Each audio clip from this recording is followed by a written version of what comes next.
घर की जरूरत उसको है जो जिस्मो जिस्मानियात रखता हो। परवरदिगार तू हाथ पैर आँख कान नहीं रखता, तू जिस्मो जिस्मानियात नहीं रखता, तू वहदहू ला शरीक है, तो फिर घर क्यों बनवा रहा है? तू तो आने नहीं वाला इस मकान में, तो पता चला कोई तो है जो इस मकान में आएगा।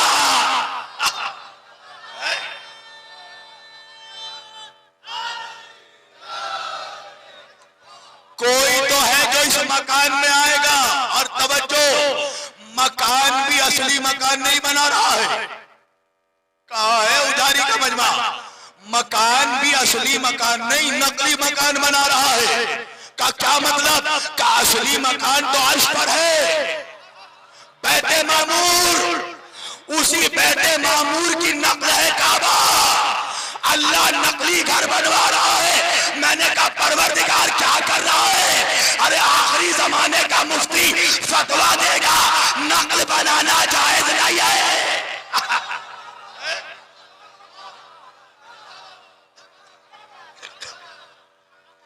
भाई आखिरी जमाने का मुफ्ती ये फतवा देगा ना कि शबी बनाना जायज नहीं है। अरे मुल्ला ज़्यादा शरीयत जानता है या अल्लाह ज़्यादा शरीयत जानता है? अरे अल्लाह काबे की शबी बनाए तो जायज, हम करबला की शबी बना।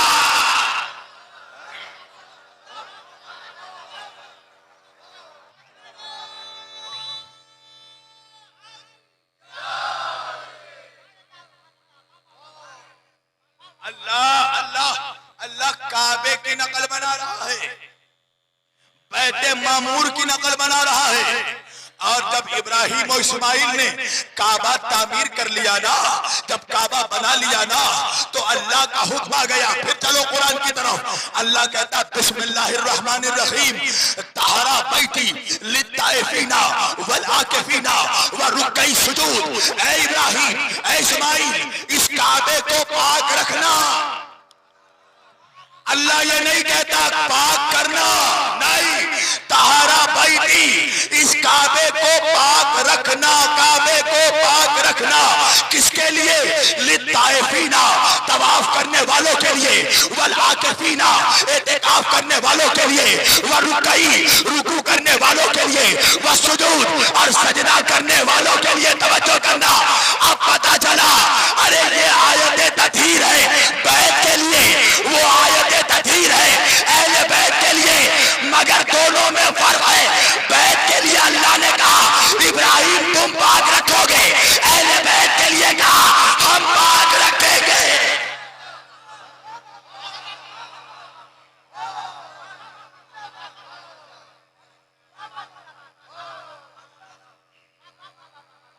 बैत के लिए कहा तुम पाक रखना, अहले बैत के लिए कहा हम पाक रखेंगे। तवज्जो करना।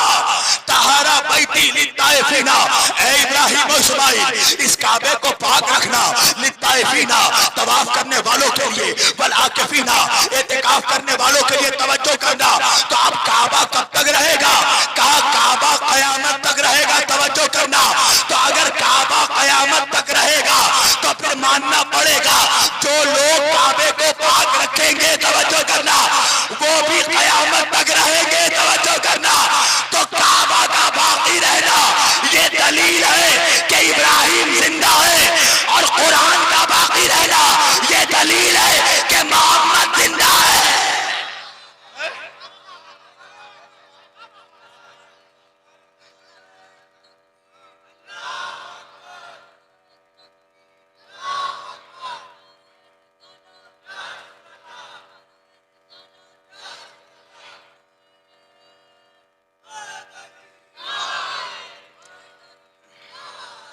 काबे का बाकी रहना ये दलील है कि कोई है जो काबे को आज भी पाक रखे हुए है।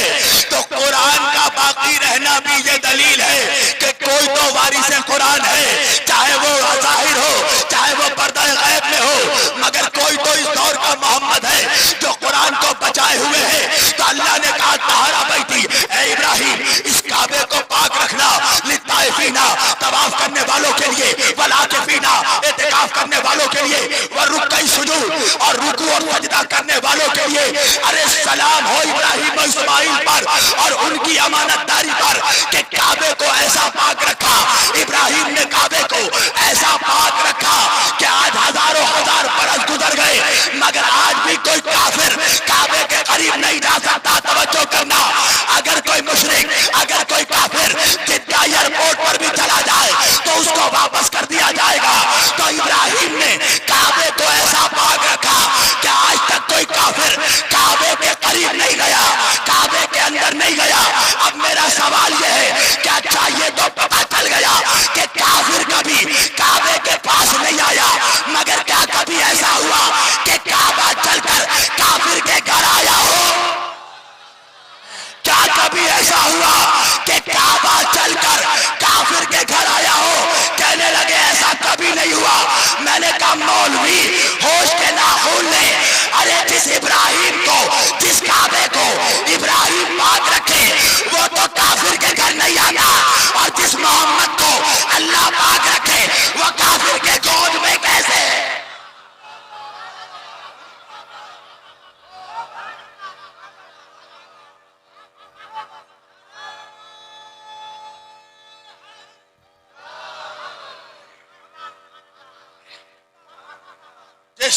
जिस काबे को इब्राहिम ने पाक रखा वो तो काफिर के घर नहीं आ सकता, और जिस मोहम्मद को अल्लाह ने पाक रखा वयुताहिरकुम तत्हीरा वो काफिर के गोद में कैसे आ सकता है?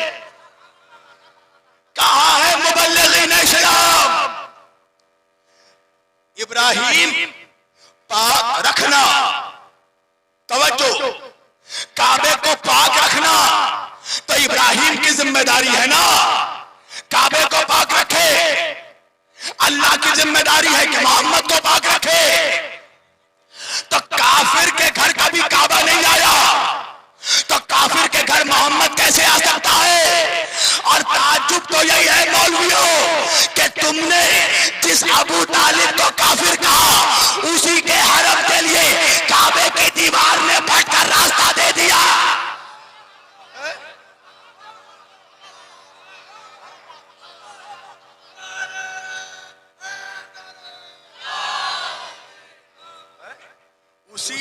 उसी के हरम के लिए दीदारे काबा ने शक होकर रास्ता दिया। आज भी जाओ काबे में तो वो निशाने दर मौजूद है जो अली की विलादत के वक्त अली की माँ के फातिमा बिन्ते असद के इस्तेकबाल में दीवारे काबा फटी थी। आज भी वो निशान मौजूद है। सऊदी नमक हरामों से पूछोगे वो कहेंगे ये रुकने यमानी है। उनसे पूछना यमन से तेरा बाप आया था यहाँ पर कि इसका नाम रुकने यमानी है। मैं कहूंगा आज के बाद उसे रुकने यमानी मत कहना, रुकने नजफी कहना। तवज्जो करना, अली की माई काबे में फट गई दीवारे काबा। तवज्जो, मैंने कहा परवरदिगार माफ करना मालिक, मगर ये अखलाकी तकाजा नहीं है कि मेहमान को दीवार से बुलाया जाए। भाई मैं अभी उधारी आया ना, मुझे भाई अपने घर लेकर गए ना, तो दीवार फटवाई थी या दरवाजा खुलवाया था? तवज्जो, दरवाजा खुलवाया था ना। मालिक अली की माँ को बुलाना है, अबू तालिब की बीवी को बुलाना है, बैतुल बलद के हरम को बुलाना है, नबी को पालने वाली माँ को बुलाना है। तो परवरदिगार दरवाजे से बुलाने का, दरवाजे में तो ताला लगा है। मैंने कहा फरिश्ते को भेजकर ताला तोड़वा दे। तवज्जो करना, ताला तोड़वा दे का हरगिज नहीं। मैंने कहा परवरदिगार तो दरवाजे से बुलाता, दीवार क्यों फटवाई? अल्लाह ने कहा तुम मुनाफिक का मिजाज नहीं जानता। अगर मैं अली की माँ को दरवाजे के जरिए बुलाता तो बाद में मौलवी कहता अली की माँ अपनी मर्जी से काबे में आई है, दीवार फाड़ कर बटवाया, अब मेरी मर्जी से आई है।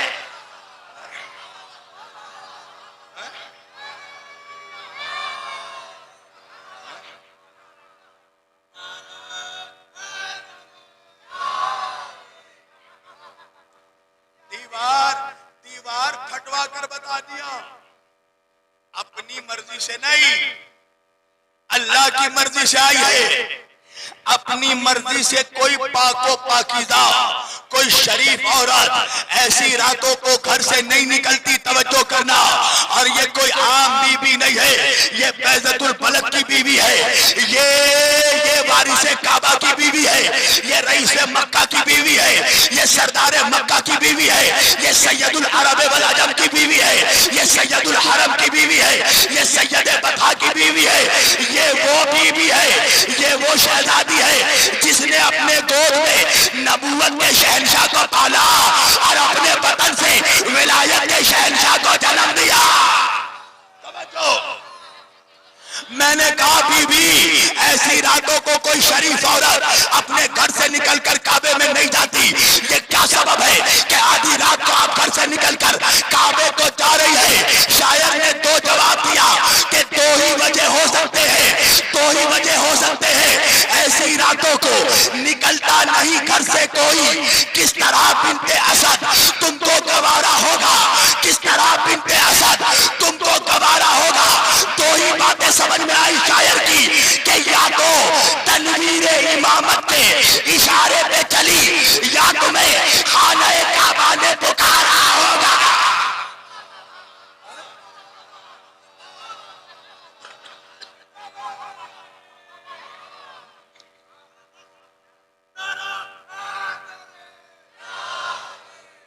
या तो तनवीरे इमामत के इशारे पे चली। अच्छा, आज मुझे बड़ा मजा आ रहा है और मुझे तो यूबी अली की अजमत बयान करने में बड़ा मजा आता है, इसलिए कि जब मैं अली के फजाइल बयान करता हूं ना, मैं मजमे में गौर से देखता हूं कि कुछ मनहूस चेहरे और मनहूस हो जाते हैं। तवज्जो करना।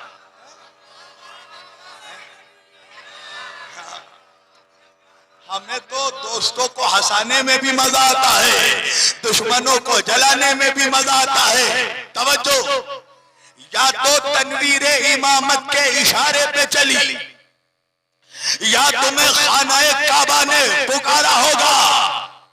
आई अली की मां काबे में, कब आई? कब आई? 13 रजब। याद रखना। आज पता है मुसलमान जलील क्यों हो रहा है? उसे झंडे शाह डंडे शाह सबकी विलादत याद है, शेर खुदा की विलादत भूल गया है। या तो खानाए काबा ने पुकारा होगा। आई अली की मां कितने रजब को आई है? 13 रजब। अली पैदा कितने रजब को हुए? बोलिए ना। 13 रजब। आई है 13 रजब को। अली की विलादत हुई है 13 रजब को, तो लौटना भी 13 रजब को चाहिए था ना। जब आई है 13 रजब को, बच्चे की विलादत हो गई 13 रजब को, तो 13 ही रजब को अपने घर लौट जाती। मगर तारीख ने लिखा आई है 13 रजब को, लौटी है 16 रजब को। तवज्जो करना। तो अली की विलादत तो 13 रजब को हो गई थी। तो अली और अली की माँ 3 दिनों तक काबे के अंदर क्या कर रही थी? तवज्जो करना। मेरे समझ में ये बात नहीं आती थी कि जब 13 रजब को आई तो 16 रजब को क्यों लौटी? आखिर 3 दिन तक अली काबे के अंदर क्या कर रहे थे? जब मैंने कुरान की ये आयत पढ़ी तो मैंने देखा आयत तो सामने है। अल्लाह कह रहा है तहरा बैती लिताइफीना वल आकिफीना व रुकई सुजूद। काबे को पाक रखो। लिताइफीना इतिकाफ तवाफ करने वालों के लिए, वल आकिफीना इतिकाफ करने वालों के लिए, व रुकई सुजूद रुकू और सजदा करने वालों के लिए। अल्लाह ने कहा काबे को पाक रखो तवाफ करने वालों के लिए। मुझे ताज्जुब नहीं हुआ, इसलिए कि तवाफे काबा काबे के बाहर होगा। अल्लाह ने कहा काबे को पाक रखो रुकू करने वालों के लिए। मुझे ताज्जुब नहीं हुआ, इसलिए कि रुकू काबे के बाहर होगा। अल्लाह ने कहा काबे को पाक रखो सजदा करने वालों के लिए। मुझे ताज्जुब नहीं हुआ, इसलिए कि सजदा काबे के बाहर होगा। पर अल्लाह कह रहा है वल आकिफीना, काबे को पाक रखो इतिकाफ करने वालों के लिए। इतिकाफ उस इबादत को कहते हैं कि एक बंदा अपने आप को 3 दिनों तक अल्लाह के घर में बंद करके अल्लाह की इबादत करे।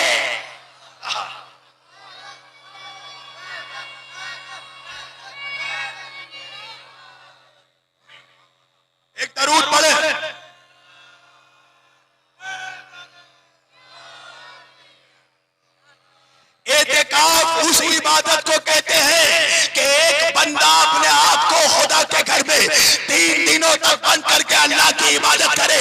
अब समझ में आया। अली आए 13 रजब को, काबे से निकले 16 रजब को, तो भाई विलादत अली मौलूद काबा तो कुरान से साबित है। और अगर किसी को शक है अली मौलूद काबा नहीं, तो वो 2 में से एक काम करे, या आज के बाद काबे की तरफ रुख करके नमाज पढ़ना छोड़ दे, या कायनात में तो ऐसी मां दिखा दे जिसका बेटा काबे में आया हो।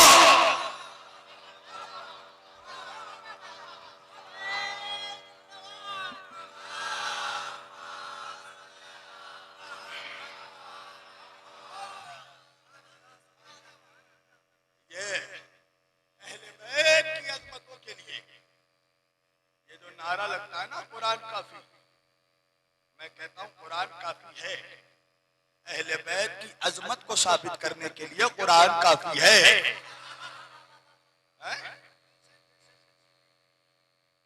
अल्लाह कह रहा है हम पाक रखेंगे। अल्लाह जाने वो कितने ताहिर होंगे, अल्लाह जाने वो कितने मुकद्दस होंगे। अच्छा, इस आयत का जरा बैकग्राउंड भी समझा दूं। आज जुमरात है ना, और आज तो नौचंदी जुमरात है। आप लोग हदीस किस्सा पढ़ेंगे ना,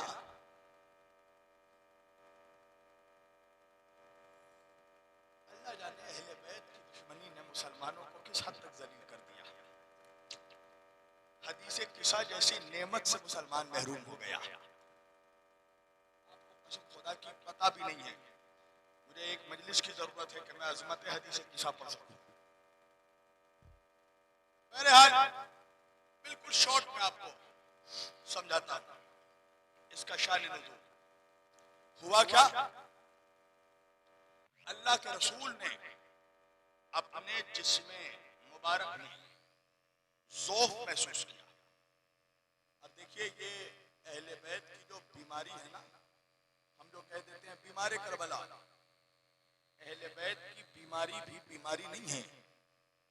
ये उम्मत को बताने का तरीका है कि शिफा कैसे मिलती है। वरना वो हस्तियां कि जिनका नाम लेकर मरीजों को शफा मिलती हो, वो कैसे बीमार होंगे। लोग कहते ना अहले बैत गरीब थे। गरीब तू, तेरा बाप, तू भिखारी, तेरा बाप भिखारी। जमाने को जिसके दर से खैरात मिलती हो, फरिश्ते आकर जिसके दरवाजे पर यतीम मिस्कीन और असीर बन जाते हो, जिसके कदमों के नीचे सोने का दरिया बह रहा हो, जिसकी कनीज सोना बनाने का हुनर जानती हो, वो गरीब थे। तो लोग कहते हैं ना कुछ भीख मंगे मौलवी जो खुद भीख और चंदे के टुकड़ों में पल रहे हैं, कहते हैं अबू तालिब गरीब थे। अरे इस जमाने में 8 बाई 8 का कमरा लेने में मौलवी की हालत खराब हो जाती है। अबू तालिब की एक वादी थी, वादी, आइलैंड था, आइलैंड, शेब अबी तालिब, जहां तक 3 साल तक मुसलमान जहां पले। अल्लाह अकबर, रईस मक्का, मगर किरदार खुशी के लिए अबू तालिब को गरीब बना दिया। तवज्जो करना, नमक हरामों से पूछो कि तुम्हारे नबी का मेहर किसने अदा किया। बस, मगर टॉपिक मुझे चेंज नहीं करना। नबी ने अपने बदन में ज़ौफ़ महसूस किया, आए अपनी बेटी सैयदा के पास। अब देखिए, मैंने बार बार कहा ना, ये बीमारी जो है दुनिया को बताने का एक तरीका है कि शफा कैसे मिलती है। वरना ये तो वो नबी है कि एक बार का वाकया है कि एक औरत आई शहजादी कौनैन के बारगाह में और आके कहने लगी, शहजादी मेरा बाप नाबीना है, आप कुछ दुआ कीजिए कि मेरे बाप के आंखों की रोशनी वापस आ जाए। पता है शहजादी ने क्या कहा? शहजादी ने कहा, बहन तू यहीं पर बैठ जा, अभी कुछ ही देर में मेरे बाबा रसूलुल्लाह तशरीफ लाएंगे। मेरे बाबा जब जब मस्जिद जाते हैं तो मुझे सलाम करके जाते हैं, नबी का तरीका है ना, सलामु अलैकुम या अहले बैत नुबुव्वा व मादनुर रिसाला। नबी जब जब मस्जिद में जाते थे तब भी अहले बैत को सलाम करते थे। नबी जब जब मस्जिद से वापस आते थे तब भी अहले बैत को सलाम करते थे। क्या ख्याल है या नबी सलाम अलैका पढ़ने वालों का जितना या नबी सलाम अलैका पढ़ लो, जब तक नवासे को सलाम नहीं करोगे नाना सलाम का जवाब नहीं देगा। तवज्जो, सैयदा कहने लगी अभी थोड़ी देर में मेरे बाबा रसूल अल्लाह तशरीफ लाएंगे। उस औरत ने कहा मुझे क्या करना है? कहा जब मेरे बाबा तशरीफ लाए तो मेरे बाबा के नालैन में, मेरे बाबा के जूते में जो गर्दो गुबार चिमटी हो, उस गर्दो गुबार को उठाकर अपने बाप के आंखों में जाके लगा देना, अल्लाह शिफा दे देगा। अल्लाह अकबर।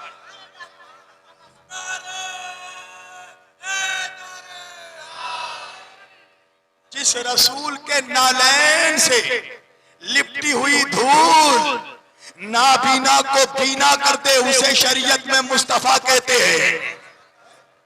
अब वो नबी अपने जिस्म में ज़ौफ़ महसूस किया, आए शहजादी की बारगाह में, सलाम किया, जवाब सलाम मिला। कहा बाबा कोई हुक्म है मेरे लिए? कहा बेटी मैं अपने बदन में ज़ौफ़ महसूस कर रहा हूं। कहा बाबा तो मैं क्या कर सकती हूं? कहा मेरी शहजादी अपनी चादरे यमानी लाकर मुझे ओढ़ा दो। तवज्जो करना, अपनी चादरे यमानी लाकर मुझे ओढ़ा दो। तवज्जो करना, नबी जानते थे ना कि सैयदा की चादर ओढ़ने से शफा मिलती है। तवज्जो करना, मैं कहूंगा या रसूल अल्लाह जिसकी चादर से शफा मिल जाए क्या उसके हाथों से शफा नहीं मिल सकती? आपने ये क्यों नहीं कहा कि सैयदा मेरे हाथ को अपने, मेरे जिस्म से अपने हाथों को मस कर दो? आपने सैयदा की चादर से अपने जिस्म अतहर को मस क्यों किया? क्या इसलिए कि अगर सैयदा की हाथों से अपने जिस्म को मस कर देता तो आने वाले जमाने में मौलवी पूछता हमें शफा कैसे मिलेगी? तो देखो आने वाले जमाने में सैयदा तो अगर मौजूद नहीं रहेगी, सैयदा के बेटे का फरेरा मौजूद रहेगा।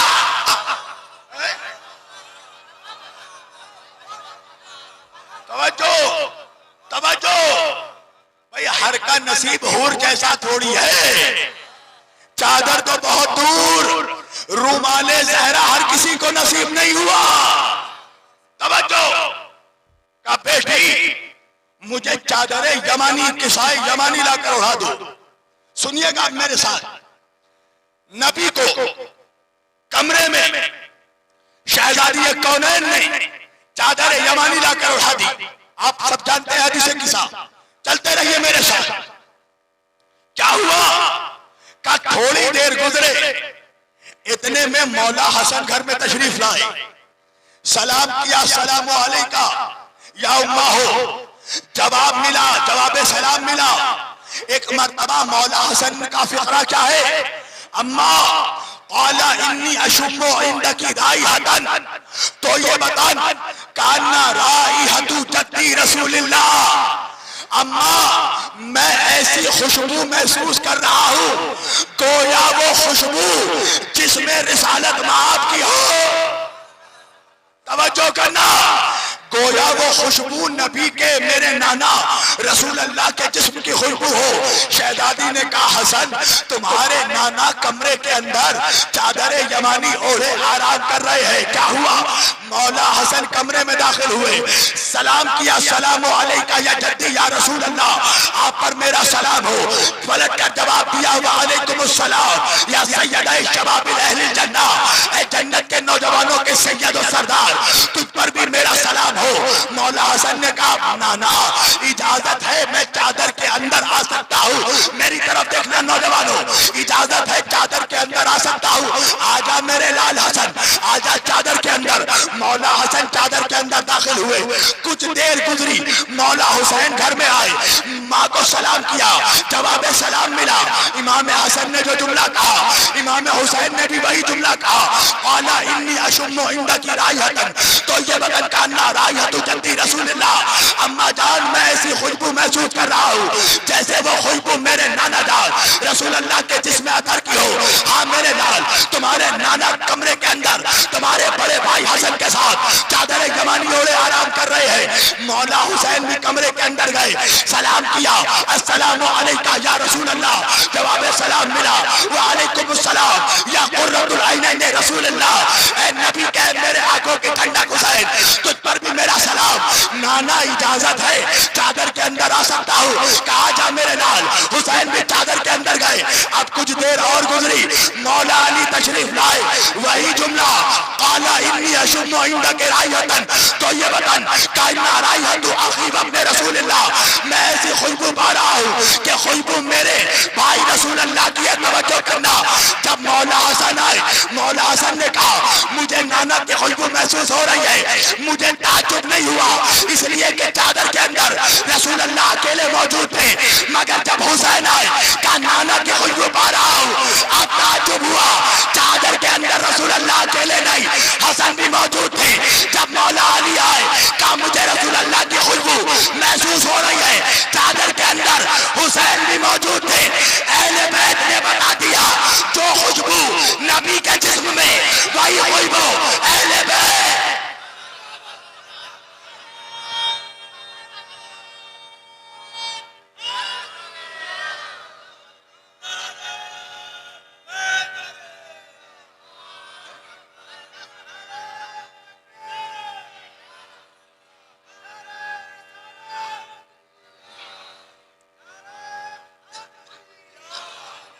अहले बैत ने कायनात को बता दिया, जो खुशबू जिसमें रसूल में, वही खुशबू जिसमें बुतूल में, वही खुशबू जिसमें अली में, वही खुशबू जिसमें हसनैन में।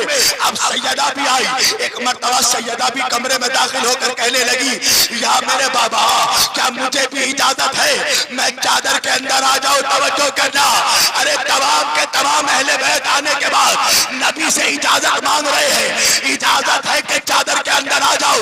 मैं कहूंगा अहले बैत रसूल, आपको चादर के अंदर जाने की इजाजत की जरूरत क्या है? मैं कहूंगा मौला हुसैन, आप तो नबी जब सजदे में रहते हैं तो नबी के पुष्प पर बगैर इजाजत के सवार हो जाते हैं, तो चादर के अंदर इजाजत मांगने की जरूरत क्या है?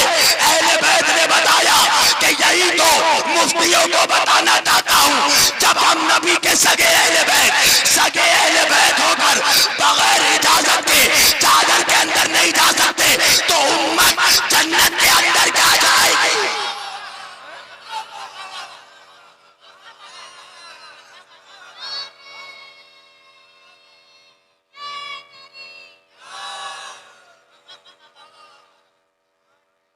हम जब नबी के सगे अहले बैत होकर बगैर नबी के इजाजत के चादर के अंदर नहीं जा सकते, तो मौलवी जन्नत के अंदर क्या जाएगा? तवज्जो करना। अच्छा, आप चार पांचों अहले बैत जमा हो गए, बस मैं जल्दी जल्दी आ गया, नजदीक खत्म कर रहा हूं। अब जिब्रील आए, देखा, अर्श की तरफ देखा, या रब्बे, या रब्बे वमन तहतल किसा। मैंने कहा ना, ना गले में ताकत ना आवाज में ताकत। या रब्बे वमन तहतल किसा, ऐ मेरे रब, ये कौन है चादर के नीचे? जिब्रील भूल गए जिसके लिए दर्जी बनकर आए थे, जिसके दर से रोटी लेने आए थे, जिनके बच्चों का झुलाने आए थे, जिसके दर में जारो कशी करते हो। जिब्रील भूल गए चादर के नीचे कौन है? जिब्रील ने कहा कि 1400 हजारों साल के बाद पैदा होने वाले मौलवी को पता है, क्या मुझे नहीं पता ये कौन है? मैंने कहा जिब्रील जब पता है तो पूछ क्यों रहा है कि चादर के नीचे कौन है? कहा तूने कुरान नहीं पढ़ा? अल्लाह ने मूसा से पूछा था, मूसा तेरे हाथ में क्या है? अल्लाह ने मूसा से पूछा था, मूसा तुम्हारे हाथ में क्या है? अच्छा, मूसा को जवाब क्या देना चाहिए था? परवरदिगार मेरे हाथ में लकड़ी है। अच्छा, आप मेरे हाथ में घड़ी है ना, आप पूछेंगे ये आपके हाथ में क्या है? मैं क्या कहूंगा? मेरे हाथ में घड़ी है। या मैं ये कहूंगा मैं इससे वक्त देखता हूँ, मैं इससे टाइम का तयन करता हूँ। अल्लाह ने मूसा से कहा, मूसा तुम्हारे हाथ में क्या है? मूसा को बताना चाहिए था मेरे हाथ में असा है, मगर मूसा ने ये नहीं कहा कि मेरे हाथ में असा है। मूसा ने जवाब दिया, परवरदिगार मैं इससे मौजूदे दिखाता हूँ, मैं इससे अपनी हिफाजत करता हूँ, मैं इससे दरियाओं में रास्ते पैदा करता हूँ, मैं इससे फिरौन का मुकाबला करता हूँ। मैंने कहा मूसा सिंपल सा आंसर था, तुम्हारे हाथ में असा है। ये फजाइल पढ़ना क्यों शुरू कर दिया? मूसा ने कहा जो तू जानता है क्या अल्लाह नहीं जानता कि मेरे हाथ में क्या है? मैंने कहा अल्लाह ने पूछा क्यों? कहा इसलिए कि अल्लाह चाहता है आज मैं खुद शान असा बयान कर दूं। तो मैंने कहा जिब्रील जब मालूम है चादर के नीचे कौन है तो पूछा क्यों? कहा चाहता ये हूं कि अल्लाह आज खुद शान अहले बैत।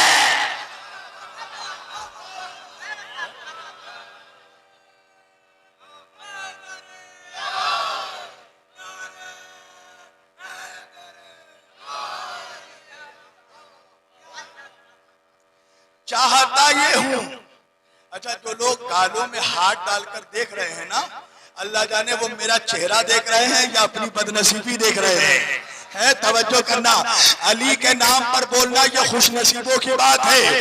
जो लोग अली का नारा लगा रहे हैं ना, ये छोटे छोटे बच्चे जो अली का नारा लगा रहे हैं, मेरा सलाम है मेरे लाल तुम्हारे ऊपर, तुम्हारी माँ की शराफत को मेरा सलाम। इसलिए कि ये शरीफ माओ की बच्चों की पहचान है अली अली करना।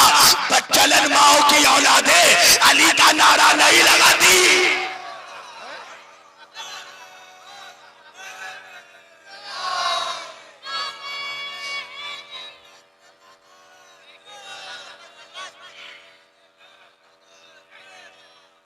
शरीफ माओ की औलादों की पहचान है अली अली करना। अली की मोहब्बत फकत बाप की विरासत से नहीं, माँ की शराफत से मिलती है।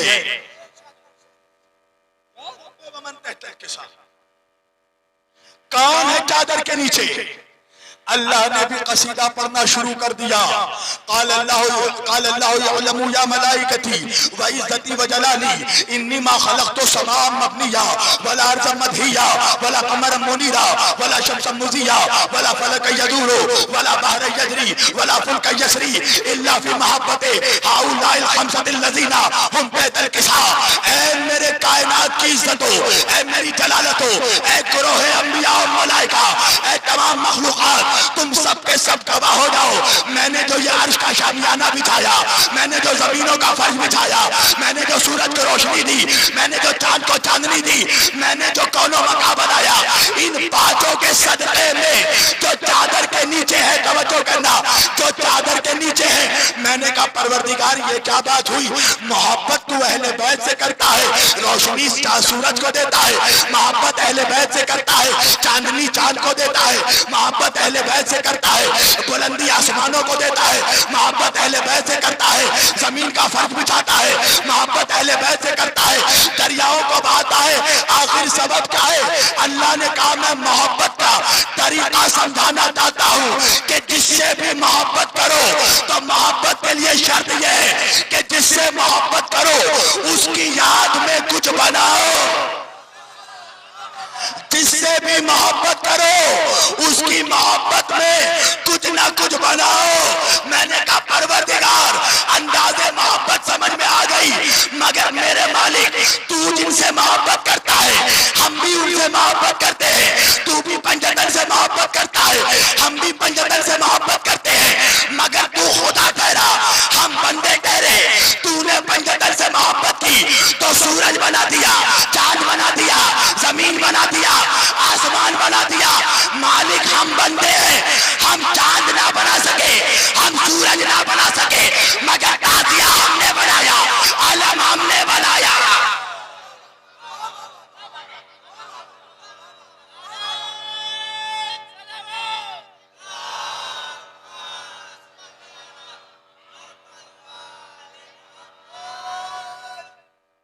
परवरदिगार हम जन्नत तो ना बना सके मगर करबला हमने बनाया।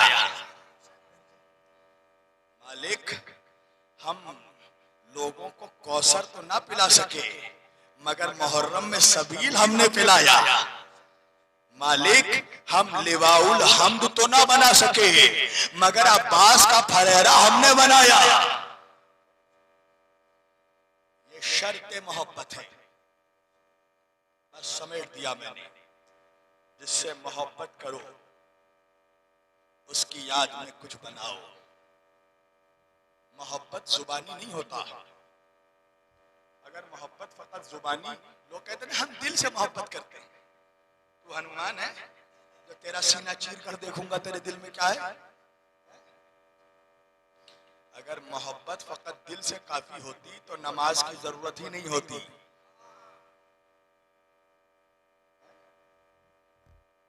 भाई हज में जाकर काबे का चक्कर लगाते हैं ना, तो तुम्हारे मोहल्ले में जो मस्जिद है वो क्या मुल्ला का घर है? वो भी अल्लाह का घर है ना, तो यही चक्कर लगा लो, हो गया हज। जो है हो गया ना। कहा नहीं, ये सब अल्लाह का घर है मगर हज काबे में ही होगा। ये शर्त वफा है, ये शर्त मोहब्बत है। अल्लाह को क्या जरूरत थी, उसको क्या मिल जाएगा तुमसे चक्कर लगवा कर? तुम्हें 7 मरतबा पहाड़ों के दरमियान दौड़ा कर उसे क्या मिलेगा? तुमसे हजर अस्वद चुमवा कर उसे क्या मिलेगा? और अगर फकत मोमिन चुमते तब तो समझ में आता कुछ मिलेगा भी है? मगर वो मुनाफिक जो आलम को चुमने को बिदत कहते हैं वो भी हजर अस्वद को चूम रहे हैं। तवज्जो करना। तो उससे पूछो क्या है हजर अस्वद? जन्नत का पत्थर है ना, तो जन्नत का पत्थर जहां हो वो जगह चूमना जायज, और जन्नत के सरदार जहां हो।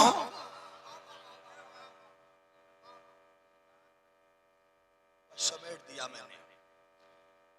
मुसलमानों, कभी 2 लम्हे के लिए बैठकर सोचना कि तुम क्यों रुसवा हो रहे हो पूरी दुनिया में। हिंदुस्तान से लेकर तमाम यूरोपियन ममालिक तक मुसलमान जलील क्यों हो रहा है? इसलिए कि तुमने दामन अहले बैत छोड़ दिया। अहले बैत का दामन छोड़कर तुमने अहले बैत का कुछ नहीं बिगाड़ा। अगर पूरी दुनिया खुदा की इबादत ना करे तो अल्लाह का क्या बिगड़ेगा? तो पूरी दुनिया अगर अहले बैत से मुंह मोड़ दे तो अहले बैत का क्या बिगड़ेगा? बिगड़ रहा है तुम्हारा नसीब, बिगड़ रहा है तुम्हारा मुकद्दर। आज भी वक्त है, अगर कामयाबी पाना है तो अहले बैत का दामन थामो। देखो वो तमाम ममालिक जो अहले बैत से दूर हैं, उन्हें अगर अमेरिका डांट देना तो वो पैंट में पेशाब कर दे, मगर वो मुल्क जो आज तक दामने अहले बैत पकड़े हुए हैं, तवज्जो है। तुमने देखा ना कासिम सुलेमानी को हमला करके अमेरिका ने सोचा जैसे इराक से फरार हो गए, जैसे अफगानिस्तान में बच गए, जैसे सीरिया में बच गए, वैसे ही कासिम सुलेमानी को मारने के बाद भी बच जाएंगे। मगर ईरान ने 3 दिनों तक कोई जवाब नहीं दिया। 3 दिनों के बाद नमाज़े मैयत पढ़ने के बाद ईरान ने 22 मिसाइल मारे। तवज्जो करना, 22 मिसाइल मारे। और वर्ल्ड वॉर 2 के बाद ईरान वो पहला मुल्क है जिसने अमेरिका के चेहरे पर तमाचा मारा। 3 दिनों तक अमेरिका पे कुछ हमला नहीं किया था ईरान ने। तो मुनाफिक ये कहने लगे शायद ईरान डर गया है, शायद ईरान खौफजदा हो गया है। मगर ईरान ने कासिम सुलेमानी की नमाज़े मैयत पढ़ने के बाद हमला करके बता दिया कि हम वो लोग हैं जो मैयत छोड़कर भागते नहीं है।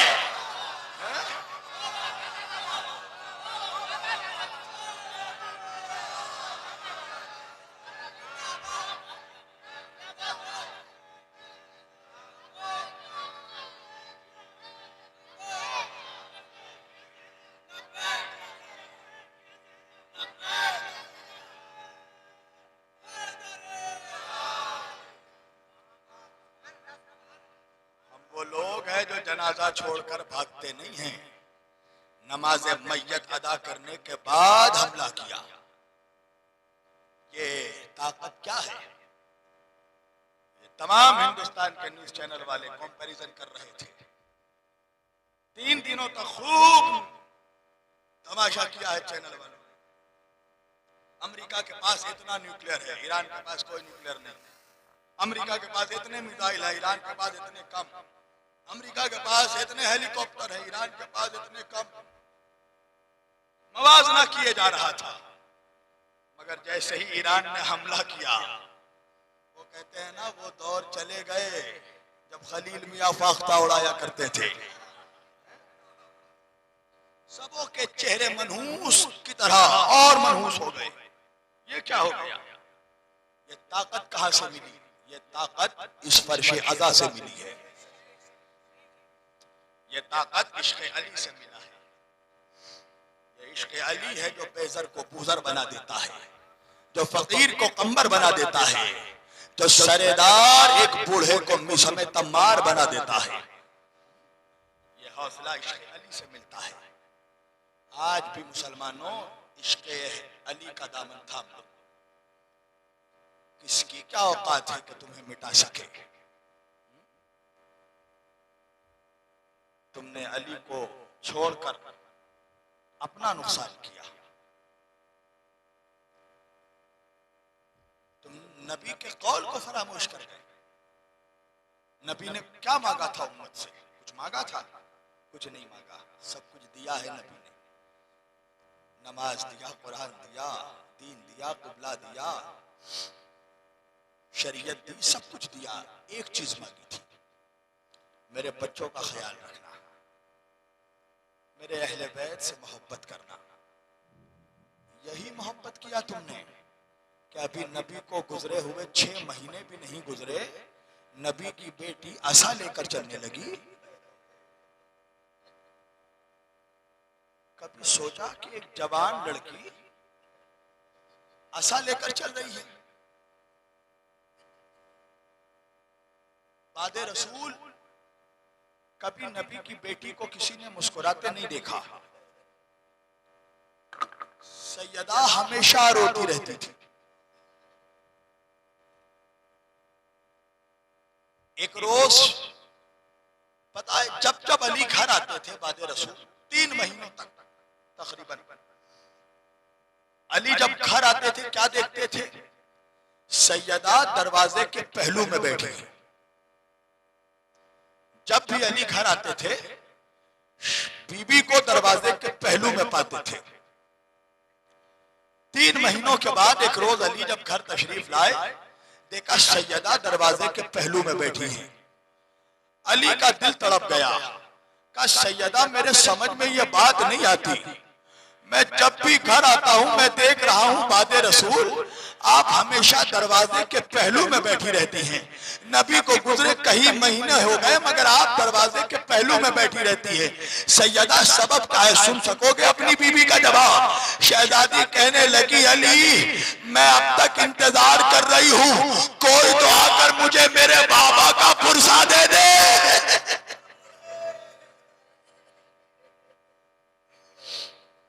मुझे अब तक किसी ने मेरे बाबा का पुरसा नहीं दिया। हाज़ादारो, सैयदा हमेशा रोती रहती थी।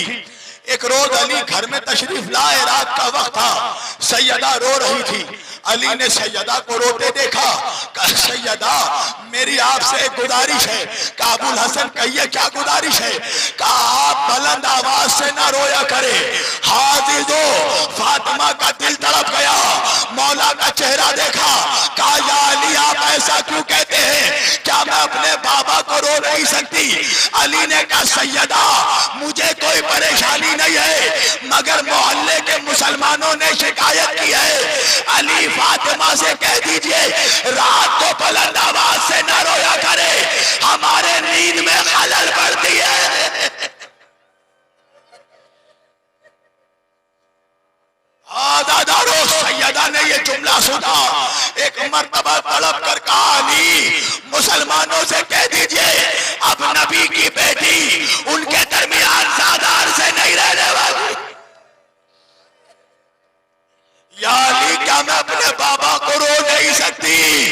अली ने कहा सैयदा, जब जब आपको अपने बाबा की याद आए आप मज़ारे रसूल पर चली जाया करे, आप कब्रे रसूल पर जाकर रोया करे।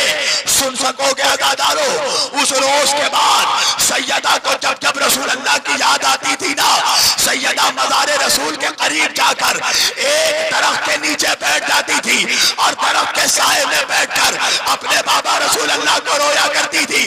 एक रोज अली घर में तशरीफ लाए, सैयदा को फिर रोते देखा। कहा सैयदा आज रोने का सबब क्या है? कहा या अली, मैं जिस दरख्त के साए में बैठकर अपने बाबा पर रोती थी, किसी ने वो दरख्त काट दिया।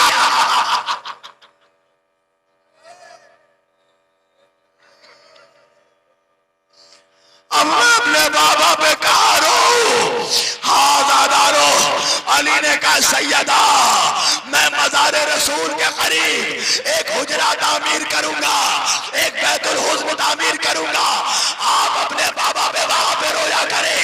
अली ने जन्नतुल बकी में बैतुल हुस्न बनाया, फातिमा रसूल अल्लाह पे जाकर वहां रोती थी। अब तक तुम्हारा दिल नहीं तड़पा? अरे कायनात में कोई बेटी इतनी मजलूम नहीं होगी जो बाप पर रोने के लिए मकान से निकलकर कब्रिस्तान जाती हो।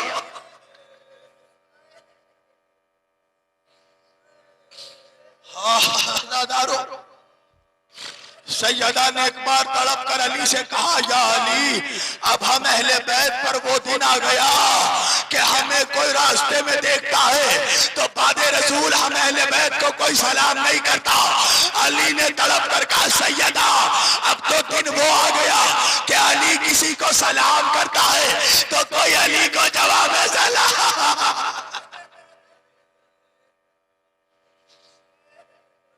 हाँ दादा, एक रोज अली घर में तशरीफ लाए, क्या देखा?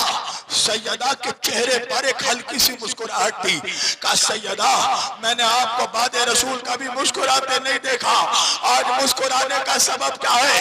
कहा या अली, ख्वाब में बाबा रसूल अल्लाह तशरीफ लाए थे, बाबा ने बशारत दी है फातिमा तेरे मुसीबत के दिन दवा। सैयदा कब्रे रसूल पर फरियाद करती थी ना, सुब्बत अलैहिल मसाइब बोलो अन्ना, ऐ बाबा आपके बाद जो मुसीबत आपकी बेटी पर आए, अगर दिन पर आए होते दिन रात में तब्दील हो जाता। हाँ दादा रो। सैयदा ने कहा या अली, आप मेरे बच्चों को हसनैन को मज़ारे रसूल पर छोड़ आए, मेरी बच्चियों को ज़ैनब और कुलसूम को फिजा के हवाले कराइए, कमरे का दरवाजा बंद करके मेरे पहलू में बैठ जाइए। कहा फातिमा बात क्या है? एक मर्तबा कहा मौला अली हसनैन को कब्र रसूल पर मौला ने छोड़ा, सैयदा ज़ैनब और कुलसूम को फिजा के हवाले किया, कमरे का दरवाजा बंद करके अली सैयदा के पहलू में बैठ गए। कहा सैयदा कहिए क्या बात है? कहा या अली मुझे वसीयत करनी है, सुनोगे अपने बीबी की वसीयत? कहा सैयदा बताइए क्या वसीयत है? कहा अली मेरी पहली वसीयत यह है कि मेरा जनाजा दिन के उजाले में ना उठाना, रात के अंधेरे में उठाना। सैयदा और कोई वसीयत? का दूसरी वसीयत यह है फला फला लोगों को मेरे जनाजे में शरीक ना होने देना। का सैयदा और कोई वसीयत? का मेरे बाप मेरे बच्चों को कभी डांटना नहीं। का सैयदा और कोई वसीयत? का कभी कभार अगर मेरी याद आ जाए तो मेरे मज़ार पर आकर सूरह यासीन की तिलावत कर। सुनोगे अज़ादारो, एक रोज अली कब्रे सैयदा पर बैठकर सूरह यासीन की तिलावत कर रहे थे। इतने में अली ने क्या देखा? कब्रे सैयदा में ज़लज़ला आया, कब्रे सैयदा हिलने लगी। अली ने तिलावत को रोक कर कहा फातिमा क्या हो गया? फातिमा के कब्र से आवाज आई, ऐ अली आप जल्दी घर को जाइए, मेरा हुसैन प्यासा है।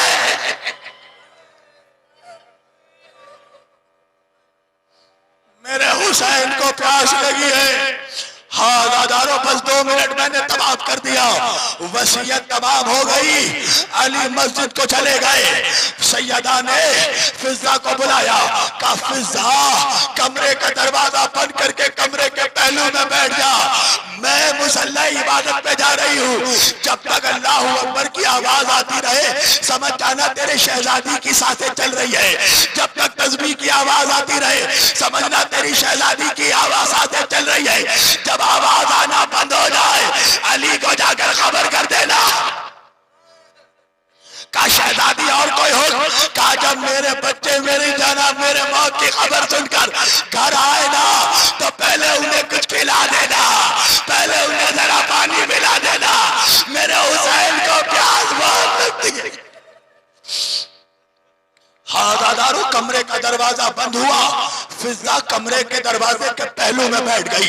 जब तक अल्लाह अकबर की आवाज आती रही फिजा ने शुक्र का सजदा किया। अल्हम्दुलिल्लाह की आवाज आई, फिजा ने शुक्र का सजदा किया। सुभान अल्लाह की आवाज आती रही, फिजा ने शुक्र का सजदा किया। रात का एक पहर आया, आवाज आना बंद हो गई। अब जो फिजा ने कमरे का दरवाजा खोला क्या देखा?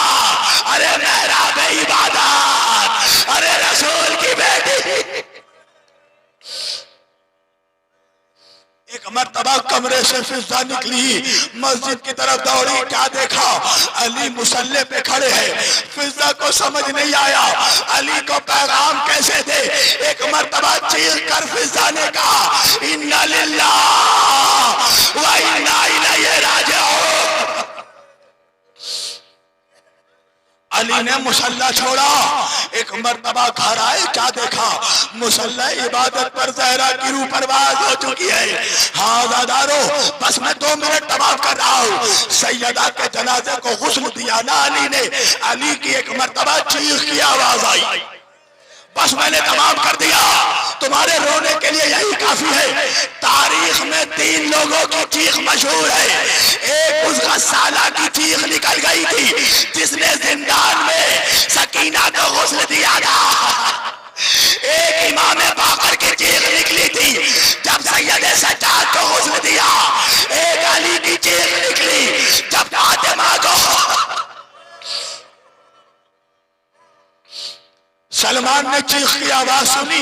एक मर्तबा कहा, या अली, हमने कभी आपको चीख कर रोते नहीं देखा, आज चीखने का सबब क्या है? जिगर थाम कर सुनना। अली ने कहा, सलमान कयामत हो गई, फातिमा ने मुझे कभी बताया नहीं। अरे फातिमा की पसली।